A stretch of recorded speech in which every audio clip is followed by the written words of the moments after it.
ಎಲ್ಲರಿಗೂ ನಮಸ್ಕಾರ. ಆಹಾರ ಶ್ರೀ ಚಾನಲ್ಗೆ ತಮಗೆಲ್ಲರಿಗೂ ಸ್ವಾಗತ. ನಾನಿವತ್ತು ಹಸಿ ಮಾವಿನಕಾಯಿಯಿಂದ ಗುಳಂಬ ಮಾಡಿ ತೋರಿಸಿಕೊಡ್ತಾ ಇದ್ದೀನಿ. ಬನ್ನಿ ಇದು ಹೇಗೆ ಮಾಡೋದು ಅಂತ ನೋಡೋಣ. ಅದಕ್ಕಿಂತ ಮೊದಲು ಆಹಾರ ಶ್ರೀ ಚಾನಲ್ನ ಸಬ್ಸ್ಕ್ರೈಬ್ ಮಾಡಿ, ಲೈಕ್ ಮಾಡಿ, ಶೇರ್ ಮಾಡಿ.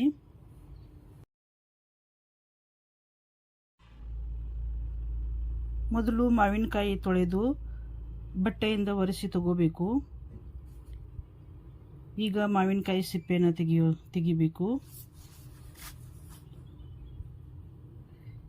ನಿಮ್ಮ ಹತ್ರ ಪಿಲ್ಲರ್ ಇದ್ದರೆ ಪಿಲ್ಲರ್ನಿಂದ ಮಾವಿನಕಾಯಿ ಸಿಪ್ಪೆನ ತೆಗೀರಿ. ಇಲ್ಲಾಂದರೆ ಚಾಕುವಿಂದನೂ ಕೂಡ ನೀವು ತೆಗಿಬಹುದು.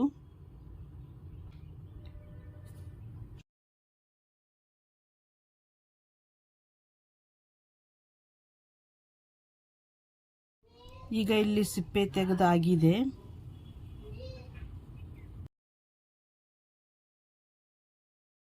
ಈಗ ನಾನಿಲ್ಲಿ ಈ ಥರದ ತುರಿಯೋ ಮನೆಯನ್ನು ತಗೊಂಡಿದ್ದೀನಿ. ನಿಮ್ಮ ಹತ್ರ ಯಾವ ತುರಿಯೋ ಮನೆ ಇದೆ ಆ ಮನೆಯಿಂದ ನೀವು ತುರಿಬಹುದು.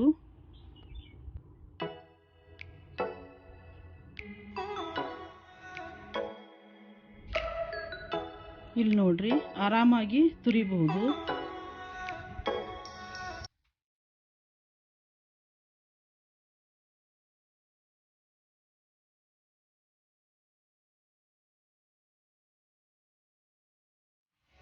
ಇಲ್ಲಿ ಮಾವಿನಕಾಯಿ ತುರಿದಾಗಿದೆ. ಇಲ್ಲಿ ತುರಿದ ಮಾವಿನಕಾಯಿ 1 ಬೌಲಷ್ಟಾಗಿದೆ. ಇಲ್ಲಿ ನಾನು ಗ್ಯಾಸನ್ನು ಆನ್ ಮಾಡಿ ಪಾತ್ರೆಯನ್ನು ಇಟ್ಟಿದ್ದೀನಿ. ಈಗ ಪಾತ್ರೆಗೆ ತುರಿದ ಮಾವಿನಕಾಯಿಯನ್ನು ಹಾಕ್ತಾ ಇದ್ದೀನಿ.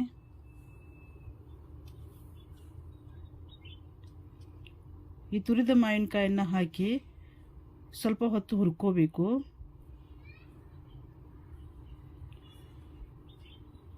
ಸ್ವಲ್ಪ ಕಲರ್ ಚೇಂಜ್ ಆಗೋವರೆಗೂ ನಾವು ಈ ಮಾವಿನಕಾಯಿ ತುರಿಯನ್ನು ಹುರಿಬೇಕು.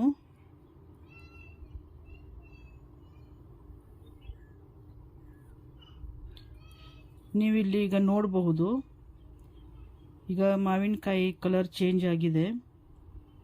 ನೋಡಿ, ಇಲ್ಲಿ ಸ್ವಲ್ಪ ಕಲರ್ ಚೇಂಜ್ ಆಗಿದೆ.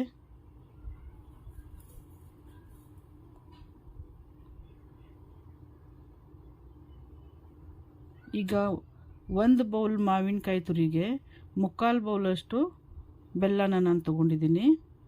ಈಗ ಬೆಲ್ಲನ ಪಾತ್ರೆಗೆ ಹಾಕ್ತಾ ಇದ್ದೀನಿ. ಈಗ ಮಿಕ್ಸ್ ಮಾಡ್ಕೊಳ್ಳೋಣ.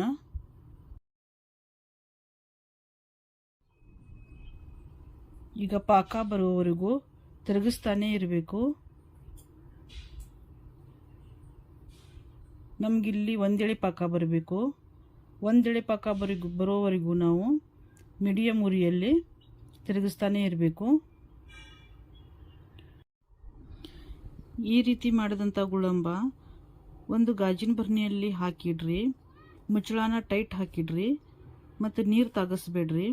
ಇದು ನೀರು ತಾಗಿಸ್ದೆ ನೀವು ಇಟ್ಟಿರಂದರೆ 1 ವರ್ಷದವರೆಗೂ ಇದನ್ನು ನೀವು ಯೂಸ್ ಮಾಡಬಹುದು.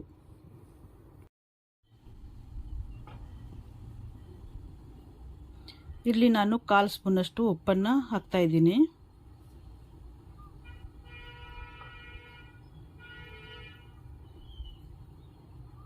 ಎರಡು ಏಲಕ್ಕಿಯನ್ನು ಕುಟ್ಟಿ ಪುಡಿ ಮಾಡಿ ತಗೊಂಡಿದ್ದೀನಿ, ಅದನ್ನು ಈಗ ಹಾಕ್ತಾ ಇದ್ದೀನಿ. ಈಗ ಮಿಕ್ಸ್ ಮಾಡ್ಕೊಳ್ಳೋಣ.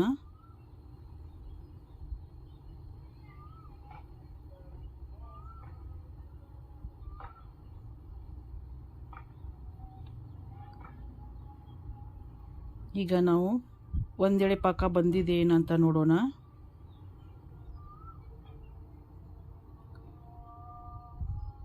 ಒಂದೆಳೆ ಪಾಕ ಬಂದಿದೆ ನೋಡಿ. ಇಷ್ಟು ಪಾಕ ಬಂದರೆ ಸಾಕು. ಈಗ ಇಲ್ಲಿ ನಮ್ಮ ಗುಳಂಬ ತಿನ್ನಲಿಕ್ಕೆ ರೆಡಿಯಾಗಿದೆ. ಇದನ್ನು ನಾನು ಈಗ ಸರ್ವಿಂಗ್ ಬೌಲ್ಗೆ ಹಾಕ್ತಾ ಇದ್ದೀನಿ. ಆಹಾರ ಶ್ರೀ ಚಾನಲ್ನ ವೀಕ್ಷಿಸಿದ ಆತ್ಮೀಯ ವೀಕ್ಷಕರಿಗೆ ನನ್ನ ಆತ್ಮೀಯ ಧನ್ಯವಾದಗಳು.